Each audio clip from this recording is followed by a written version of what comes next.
I'm finally facing it all, fearless.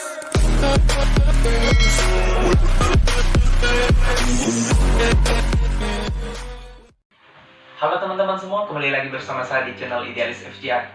Perkenalkan, nama saya adalah Idealis Warubu dengan NIM 19606017. Saya adalah mahasiswa aktif di Universitas Negeri Manado, Fakultas Ilmu Sosial, Program Studi Pendidikan Sosiologi, semester 3 kelas A. Pada materi kali ini yang akan kita bahas yaitu mengenai ilmu pengetahuan berparadigma ganda. Namun sebelum kita lanjut, saya tetap meminta dukungan kepada teman-teman untuk selalu dukung channel ini dengan klik like, share, komen, dan subscribe. Selamat menonton. Baiklah teman-teman, sebelum kita akan memulaikan materinya, terlebih dahulu saya akan memberitahukan kepada teman-teman bahwa judul materi yang saya bawakan ini adalah Sosiologi Ilmu Berparadigma Ganda dengan mata kuliah Teori Sosiologi Klasik dengan dosen pengampu oleh Romi Mesra MPD. Sosiologi ilmu berparadigma ganda ini sebenarnya dicetuskan oleh pertama kali yaitu seorang tokoh yang bernama George Ritzer yang lahir pada 14 Oktober 1940. Adalah seorang tokoh teoritis sosiologi yang banyak berkarya dalam bidang metateoritis.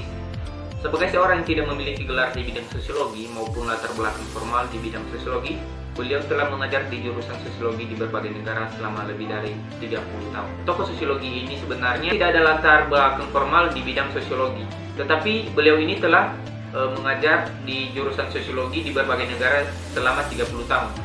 Nah, tokoh dari George Ritzer ini menuliskan sebuah buku yang berjudul A Multiple Paradigm Science yang berisikan berbagai paradigma sosiologi yang terpisah dan tidak jarang lebih berbenturan, tetapi juga memberikan argumen bagi keterkaitan, loncatan, perhubungan, dan pengintegrasian paradigma.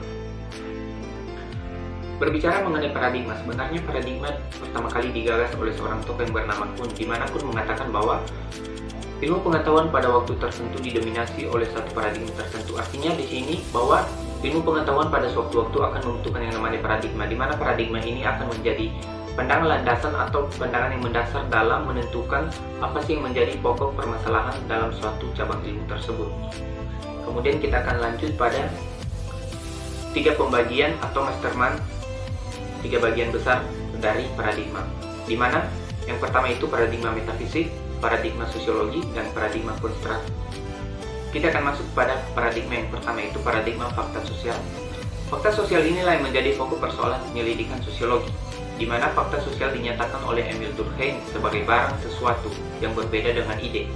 Barang sesuatu menjadi objek penyelidikan dari seluruh ilmu pengetahuan. Ia tidak dapat dipahami melalui kegiatan mental murni atau spekulatif, tetapi untuk memahaminya diperlukan penyusunan data real di luar pemikiran manusia. Artinya di sini, dalam paradigma fakta sosial ini membutuhkan barang atau sesuatu objek yang nyata atau real benar adanya, tetapi bukan dilihat atau dipahami melalui hanya kegiatan mental murni saja atau sebatas pemikiran saja. Nah, paradigma fakta sosial ini dibagi menjadi beberapa teori, di mana teori yang pertama yaitu teori fungsionalisme struktural, yaitu teori yang menekankan kepada keteraturan dan mengabaikan konflik dan perubahan-perubahan dalam masyarakat. Konsep-konsep utamanya adalah fungsi, disfungsi, fungsi laten, fungsi manifestasi, dan keseimbangan. Artinya, teori fungsionalisme struktural ini lebih mementingkan kepada aturan-aturan yang ada di dalam masyarakat, tetapi mengabaikan segala konflik atau perubahan-perubahan yang ada di dalam masyarakat. Fungsionalisme struktural yaitu sebuah sudut pandang luas yang mencakup dan atau termasuk dalam sosiologi dan juga antropologi yang berupaya menafsirkan atau mengartikan masyarakat sebagai sebuah struktur sosial dengan bagian yang saling berhubungan. Fungsionalisme menafsirkan masyarakat secara keseluruhan dalam hal fungsi atau guna dari elemen-elemen konstituen, terutama norma adat, tradisi, dan institusi. Kita lanjut yaitu pada teori konflik. Teori yang menentang teori sebelumnya yaitu fungsionalisme struktural, di mana masyarakat senantiasa berada dalam proses perubahan yang ditandai oleh pertentangan yang terus-menerus di antara unsur-unsurnya. Artinya teori konflik ini bertentangan dengan teori yang sebelumnya yaitu teori fungsionalisme struktural, di mana teori konflik ini lebih senantiasa berada dalam proses perubahan atau ditandai dengan pertentangan-pertentangan yang terus-menerus terjadi di dalam masyarakat. Teori konflik adalah teori yang memandang bahwa perubahan sosial tidak terjadi melalui proses penyesuaian nilai-nilai yang membawa perubahan, tetapi terjadi akibatnya adanya konflik yang menghasilkan kompromi-kompromi yang berbeda dengan kondisi semula. Sekarang kita akan masuk pada teori sistem, di mana teori sistem adalah suatu model yang menjelaskan hubungan tertentu antara sub-subsistem dengan sistem suatu unit yang bisa saja berupa suatu masyarakat, serikat buruh, organisasi pemerintah. Artinya di sini teori sistem bisa dikatakan misalnya dalam suatu beberapa bagian yang berlainan atau berbeda, jika membentuk suatu kesatuan, maka itu akan disebutkan suatu teori sistem. Kemudian kita akan masuk yang berikutnya, itu teori sosiologi makro, di mana teori sosiologi makro yaitu teori-teori yang difokuskan pada analisis proses sosial berskala besar dan jangka panjang, meliputi teori tentang evolusionisme, sistem, konflik, perubahan sosial, dan stratifikasi. Artinya teori sosiologi makro ini lebih mementingkan pada analisis yang jangka lebih panjang atau lebih lama. Nah, dalam melakukan pendekatan terhadap pengamatan fakta sosial ini dapat dilakukan dengan berbagai metode yang banyak untuk ditempuh, baik interview maupun kuesioner yang terbagi lagi menjadi berbagai cabang metode-metode yang semakin berkembang. Artinya interview ini artinya melihat langsung secara nyata atau mengambil suatu objek untuk ditanya-tanyakan atau melakukan interview atau langsung melihat ke lapangan. Sedangkan kuesioner ini dengan memberikan berbagai pertanyaan. Nah, berbagai cabang dan metode-metode yang semakin berkembang, yaitu kedua metode itulah yang hingga kini masih tetap dipertahankan oleh penganut paradigma fakta sosial, sekalipun masih adanya terdapat kelemahan di dalam kedua metode tersebut. Kemudian kita akan masuk pada paradigma yang berikutnya, yaitu paradigma definisi sosial, di mana paradigma definisi sosial ini mengacu pada apa yang ditegaskan oleh Weber sebagai tindakan sosial antar hubungan sosial. Inti tesisnya adalah tindakan yang penuh arti dari individu.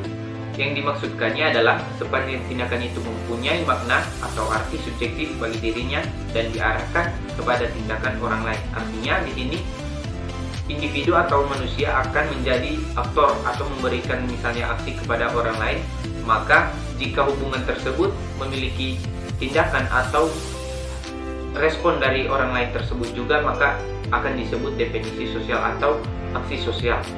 Nah, ada 3 teori yang termasuk ke dalam paradigma definisi sosial ini, yaitu teori aksi, interaksi simbolik, dan fenomenologi. Ketiga teori di atas mempunyai kesamaan ide dasarnya bahwa menurut pandangannya, manusia adalah merupakan aktor yang kreatif dan realitas sosialnya. Selain itu, dalam ketiga pembahasan ini pula mempunyai cukup banyak kebebasan untuk bertindak di luar batas kontrol dari fakta sosial itu.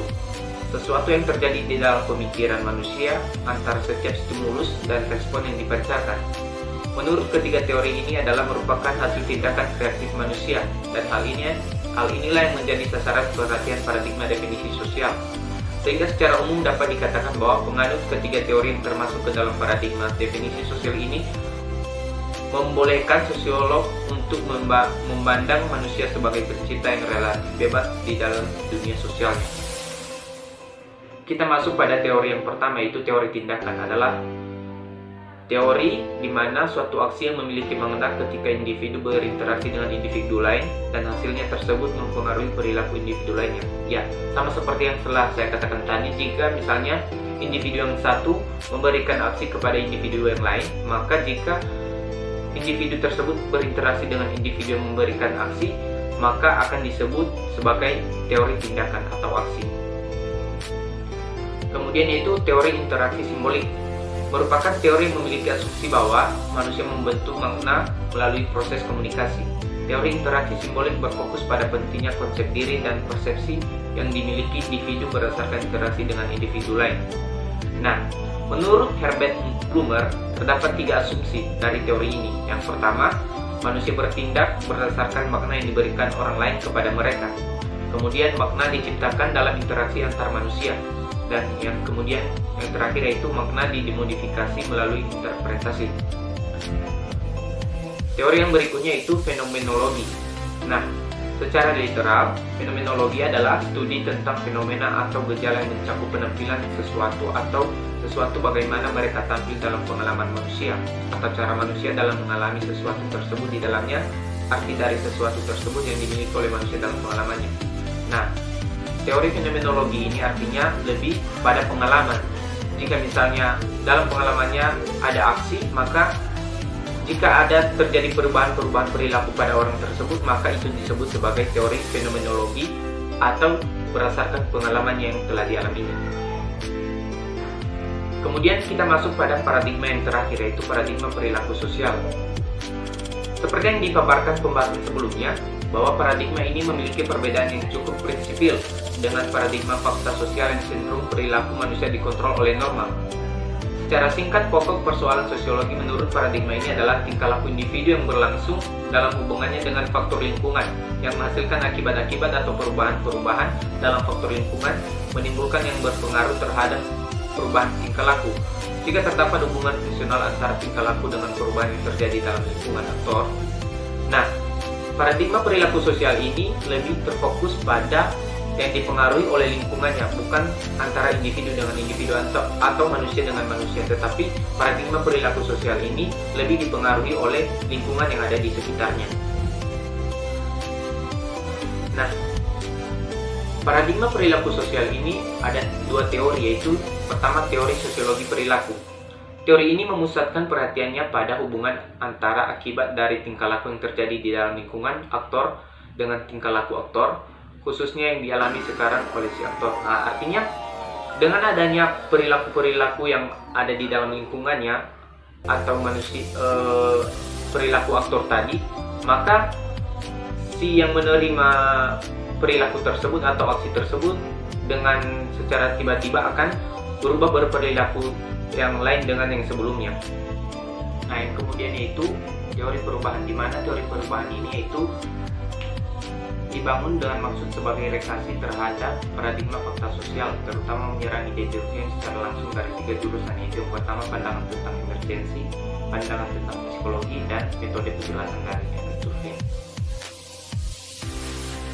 Baiklah teman-teman, demikian video dari saya. Semoga apa yang telah saya sajikan ini dapat bermanfaat bagi teman-teman dan menambah wawasan kita semua. Dan saya juga mohon maaf jika dalam video ini terdapat banyak kesalahan kata dan perilaku yang kurang berkenan bagi teman-teman, agar dapat dimaklumi.